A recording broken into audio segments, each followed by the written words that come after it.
Yeah, Champions League night and Liverpool, the reigning champions, back in action tonight, making a rare trip over to Belgium. 2008 was the last time they visited the Benelux nation for a tie in the Champions League as well with Standard Liège. This time it's reigning Belgian champions Racing Genk who are the opposition for Jurgen Klopp's side. Potentially a tricky test for Liverpool tonight. Looking ahead to this game with us this evening is former Liverpool defender and Republic of Ireland defender as well, of course, Mark Lawrenson. Good evening, Mark. Hi, evening, guys. Nice to have you along. The most recent evidence we have as regards Liverpool is their outing against Manchester United this past Sunday. You mentioned before the game that Liverpool, to a degree, had ridden their luck in recent games, but you expected them to have too much pace and aggression for this United side. It took them a while, let's face it, to come round to breaking United down on Sunday.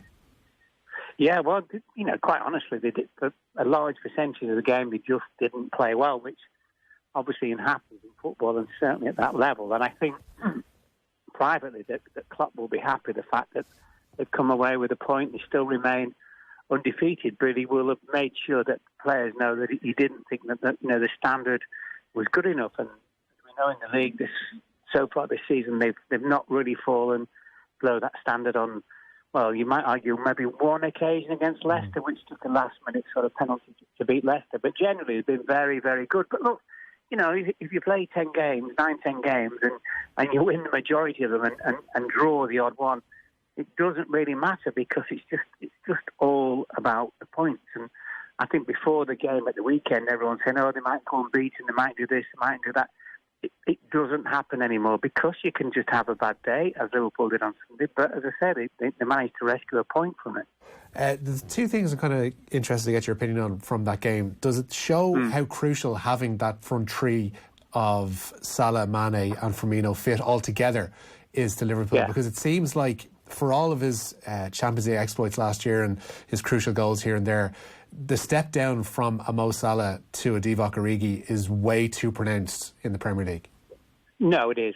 It absolutely, totally is. I mean, I wouldn't mind betting you that within maybe 6 months, 12 months, 18 months, Divock Origi will be sold on because he'll say he wants to play regular football. Liverpool will get a big fee for him.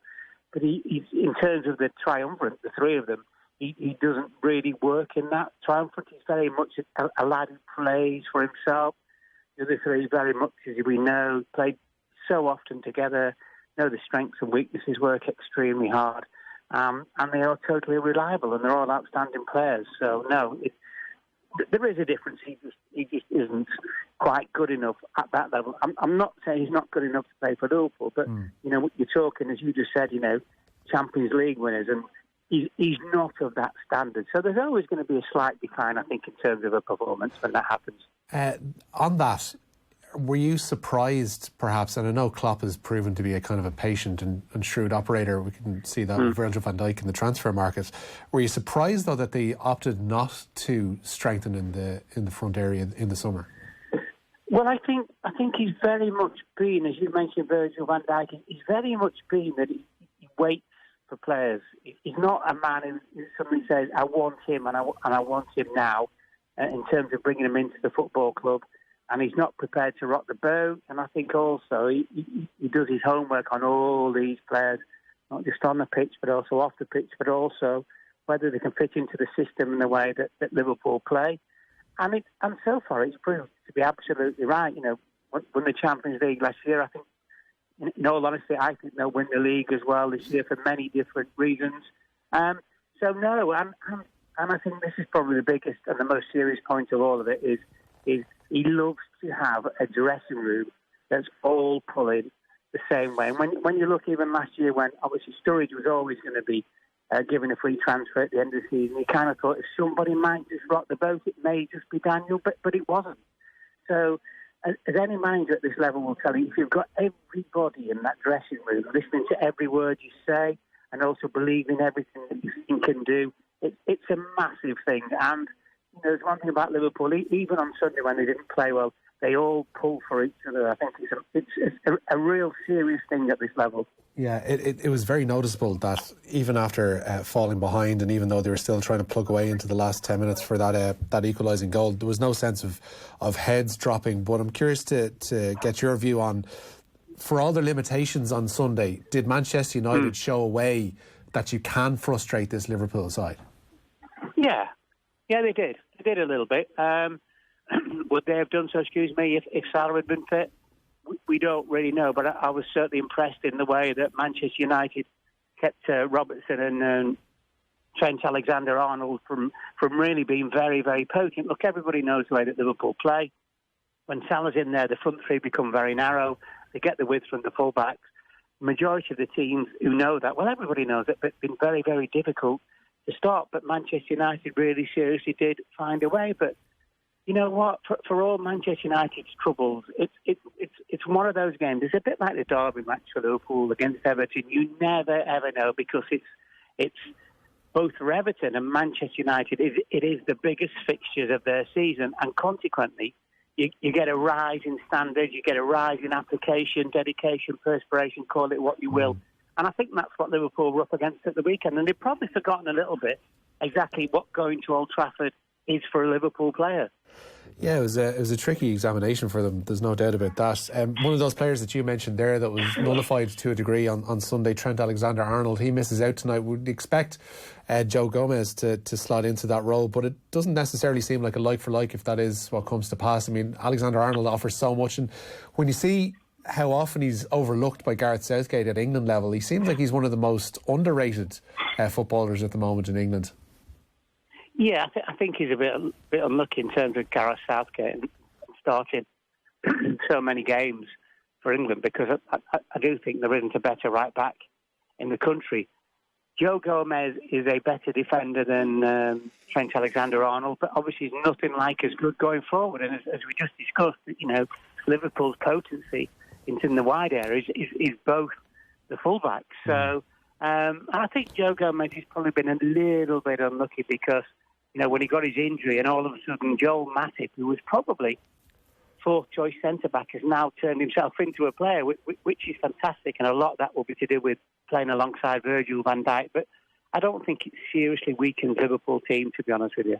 Has the concession of goals, though, from a Liverpool point of view, worried you? We saw the 2-0 defeat away to Napoli. We saw them shipping 3 goals from a position of strength at home to Salzburg a couple of weeks ago. It's not really an area that Liverpool struggled in, especially in the second half of last season, but in Europe, especially this time round, it seems to have become an issue. Yeah, it is a little bit of an issue. I don't think it's a massive issue, but you know, I mean, the top league, how many points are there? Is it 6 points clear or 8 points clear? Whatever it is, and that's the only thing that matters. It's little things at that level. It's a little 5%.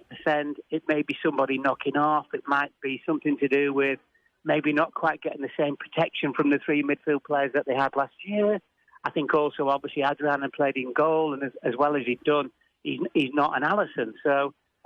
But as I say, it's minutiae, to be honest with you. And I would rather they have these small problems at this stage of the season rather than when it comes to kind of March onwards, when, you know, that's when you win the league, that's when you win the Champions League in terms of a run and stopping people from scoring against you. Yeah, this seems like a game tonight as well that Liverpool should have well within their wheelhouse. I mean, Genk, for all their fact that they're Belgian champions, they're 6th in the league at the minute. They haven't had the best of starts to the group themselves.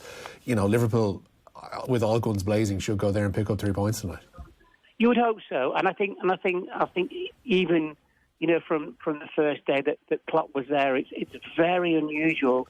If you call Sunday an average iffy performance, call it what you will, it's very rarely you ever have two in a row, because, you know, he's such a driven manager. He will be reminding them of such, you know, might make a couple of changes in regard to kind of just giving 1 or 2 other people a start and putting pressure on people that he may think are kind of just cruising a little bit. But I expect them to win tonight, certainly. There is a chance for the likes of Naby Keita and Adam Lallana, who we saw come off the bench and score on Sunday, to actually make that step up. Keita in particular, I don't think he necessarily drew as many of the headlines as Lallana once he came on, but he did look very bright. He had a key role in that goal and looked like he could almost set up a winner late on as well himself. He's a player that does need to kick on at this point in his Liverpool career. Yeah, he needs to, because he's now had enough time. You never know when you sign a player, obviously, in terms of certainly as in a foreign player, you're never quite sure how he's going to fit in, and I don't just mean in terms of playing, of training, etc., but also, come to a different country, language, family, all those kind of things are taken into account. With some players, you're really, really lucky, and they step in the dressing room, and from day one, they just go, bang, I'm here, I've announced myself. But, with Cater, it's taken time. With some players we've known, it's taken a season. But I think he'll get there. I think, when you look at Klopp and his exploits in the transfer market, he has very, very rarely got it wrong. And he doesn't put them under great pressure. I think he's very much a man. He's a very good man manager, as everybody knows. But it's sort of, he knows what he's got, and he knows eventually that they will produce. As I say, sometimes it's instantaneous. Sometimes it takes ages. Yeah, the work he's done with Fabinho, especially in that area, is kind of testament what a player to that. he looks. And somebody who, I don't know, there was all these stupid rumours this time last year when he wasn't playing that he could already be shipped out by the time January comes along. But it just seemed a case of, we'll settle him in, we'll make sure he's all right, we'll make sure that the team is ticking along to a way that where he'd fit in as soon as he comes in. And now look at him, he's one of the standout midfielders in the Premier League. Yeah, he is, and we know all about his ability and his performance and stuff. But again, it's another thing. It's like Klopp is very much somebody who puts his arm around people and encourages them, and he's not, he's not one to kind of ignore them, thinking, you know what, they're not playing very well. I'm not quite sure where I should have signed him. It's always how can I possibly get the better out of this man, and therefore his performances, and that's the way that he's been. And as I said to you before, I can't really remember any glaring mistakes he's made in the transfer market so far. And, long may it be when you're spending 30, 40, 50, 60 million on players, you can't really afford to get too many wrong. Yeah, exactly. It could well be a crucial January for him as well. We shall see. Didi Hamann in the German press was speaking of the prospect of Jadon Sancho perhaps swapping Borussia Dortmund at some stage for Liverpool. Like it's a case of what about him, but he kind of seems like he'd be the ideal player to fit into that system from a Liverpool point of view. Yeah, I think. He's still a kid as well. I mean, he turned up late from England, and obviously got a wrap across his knuckles. But no, he certainly looks a player. It's like the young kid they've taken from Fulham, Harvey Elliott. I watched him the other week, and he played on the right in the game, and I'm thinking, is he right-footed or left-footed? He was that capable on both feet, and if he can keep his feet on the ground, which I'm sure that they will, he looks like he's going to be a super, super player. It's a bit early to kind of go and say, what a good player he's going to be, but you just look at some players and think, yeah, he's got it. And it kind of, I think under the tutelage of Jurgen Klopp, you kind of think, yes, he'll make mistakes, the manager will point them out, but eventually, and he's done this with all the players again, Klopp, he's made every single player that he's managed or coached at Liverpool a better player. And I think that's the key to it. Yeah, it's testament to a good manager. You mentioned before that you fancy them to win the league this year. The consistency thing is and mental consistency, I guess, is probably the paramount thing in keeping that up this season. Yeah, and and people say it's about belief, it's about everything. I mean, this is a team that when they don't play well, a la Sunday, they never know when they're beaten. And I think as well that there's a little bit with me with Manchester City that I just think they'll struggle a little bit. I think they're a little bit more susceptible now to losing or drawing the odd game, which over the last 2 seasons wasn't quite the same. And so, sometimes as a player as well, when you're up a very good side in terms of trying to win the league over so many matches, you kind of get a feeling within the club and within the squad, just thinking that this is going to be your year. And I mean, there's an argument for last year that City and Liverpool actually won the wrong competitions. Liverpool would rather have won the Premier League and City would rather have won the Champions League. But I do feel this year that Liverpool will win the league by hook or by crook. Mark, anytime you come on off the ball, you wear 2 hats, the other one being that of our resident film reviewer. Have you got any good recommendations for us? You know what? I've not seen anything for ages. I absolutely haven't seen anything for ages. Even on a Monday, if you're over 50, you get in at half price. I'm just not taking it up yet. Problem is, I spend most of the time in New York at the moment because it's far warmer over there. Good call, in fairness. If I'm going to do I'm not going into a dark cinema if I have the option to spend time in Mallorca at this time of year. Brilliant. You've made the right call, Mark. Next time you come on, if you have a couple of films under the belt, let us know by all means. But it's a pleasure to speak to you as always, Mark Lawrenson. I'll get on it. Cheers, boys. Cheers, boss.